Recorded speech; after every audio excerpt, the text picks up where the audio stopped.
students. Today we are going to discuss the topic of 8th class, that is fuel and calorific value. So before starting, let's recapitulate some definitions. In our previous video we have discussed about the flame. That is, flame is the burning, the light emitting part of a fire is called flame, and flame of candle generally has 3 zones.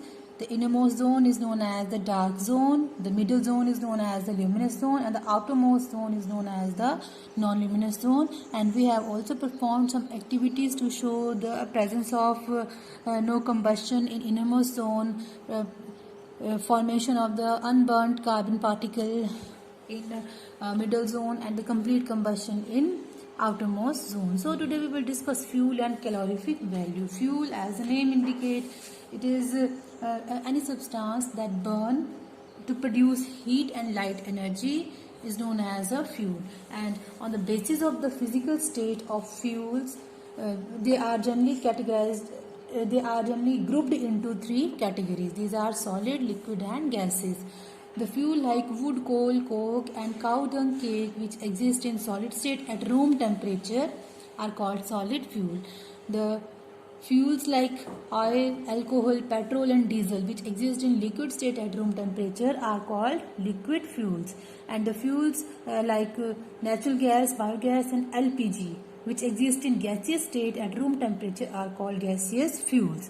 And different fuels produce different amount of heat. For example, in villages, people generally use wood or cow dung cakes, and the amount of heat energy produced by the complete combustion of 1 gram of a fuel is called its calorific value. How can we define a calorific value? The amount of heat energy produced by the complete combustion of 1 gram of a fuel is called calorific value of the fuel. And it is expressed, the calorific value of a fuel is expressed in kilojoules per gram, that is kg per gram. And higher the calorific value of a fuel, the better is the fuel. So we have a chart of different calorific values of different fuels. For example, wood has a calorific value of 17 kilojoules per gram, coal 25 to 33, charcoal 35 kilojoule per gram, cow dung 7, coke 33 kilojoule per gram, kerosene 48, petrol 47, biogas 35 to 40 kilojoule per gram, LPG 50, methane 55, and hydrogen 150. Now we can see among all of these fuels, hydrogen has the highest calorific value and may be considered as the best fuel, because we have just learned that the higher the calorific value of a fuel, the better is the fuel. But it is highly inflammable. Hydrogen is highly inflammable, and there are difficulties to transport and store it. Thus, its use is mostly limited as a rocket fuel. We can't use the hydrogen as a domestic fuel because of this reason, because it is highly inflammable.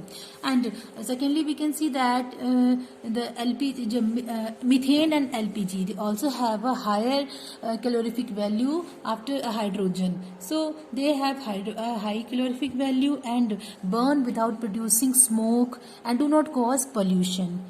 We have generally seen that when your mother cooks food on the gas stove, then there will be no production of the smoke from the LPG, and there will be no residue.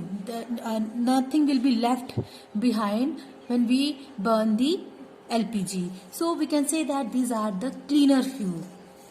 They are the cleaner fuel. They are used as a domestic fuel and they do not cause pollution. And LPG can also be used in automobile as fuel.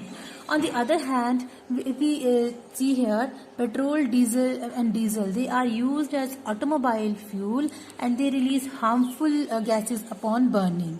And we have discussed in our previous video that when there is incomplete combustion, then the carbon monoxide gas will be formed, which is highly poisonous. And if we inhale, it reduces the oxygen carrying capacity of the hemoglobin, and it leads to the suffocation, and sometimes if in very severe condition, it leads to the death also. Petrol and diesel are also known as the non-renewable sources of energy, as their sources are very limited and they are also available in limited amount in nature. They can't be renewed again and again because their formation is a very long process that takes millions of years. Although there are many fuels, but none of them is said to be an ideal fuel because of their limited use and harmful product obtained from their combustion. So, what should be the characteristics of a good fuel? A good fuel should be cheap. Means it must has low cost and it must be easily or readily available. Easy to store, like LPG is very easy to store. It can be easily filled inside the cylinder by compressing the liquefied petroleum, by compressing it, and the gases get converted into liquid. And it should have high calorific value, and it should not produce harmful gases or burning, and should not leave ash behind. So it should be safe to handle and transport. And most important thing, it should have proper ignition temperature, and it should not its ignition temperature should not be too low, like room temperature. If its ignition temperature is below the room temperature, then it will catches fire on its own and there will be spontaneous combustion. And if its ignition temperature is too high, then it's very difficult to burn a fuel. So we can also do an numerical that is generally based on the calorific value. For example, we have a question in an experiment: 4.5 kilograms of a fuel was completely burned. How we will find the calorific value? How to find the calorific value? It is an important numerical that is generally seen in the DAV boards of 8th class. But the heat produced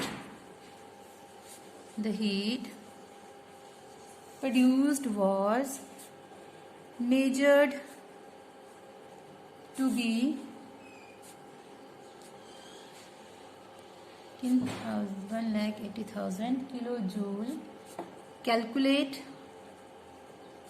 the calorific value of the fuel. Now, first of all, the amount of heat energy produced on complete combustion. Whenever there is a proper supply of oxygen, there is a complete combustion of a fuel. So the amount of heat energy produced on complete combustion of 1 kilogram of fuel is called its calorific value, that we have just discussed. So the given mass of the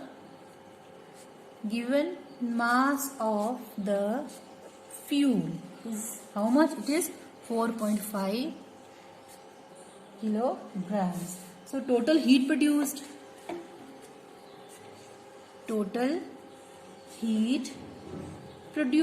it is approximately 1,80,000 kilojoule.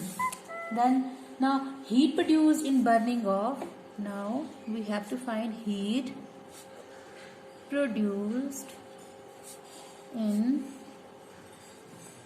burning of 1 kilogram of fuel, that is its calorific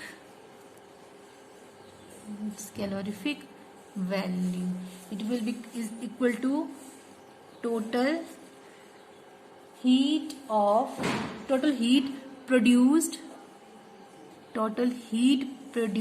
divided by total mass of fuel.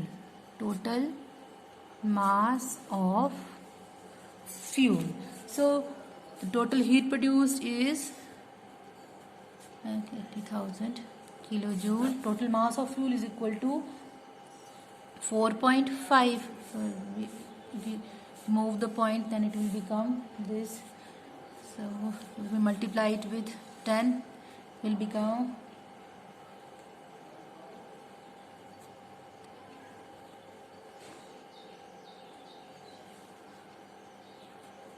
upon 45. So if we divide it with 9, then it will become 40,000. Its value is kilojoule. 45 is kilojoule per kilogram. So its units will become kilojoule per kilogram. This will be the answer. So on the basis of today's assignment, we have some question. Define the term fuel, calorific value of a fuel, and give 2 example of solid fuel, liquid fuel, gaseous fuel, combustible and non-combustible substances. Write the unit of calorific value and what do we mean by good fuel. List 6 characteristics of a good fuel. Watch the video, frame the answers. Thank you.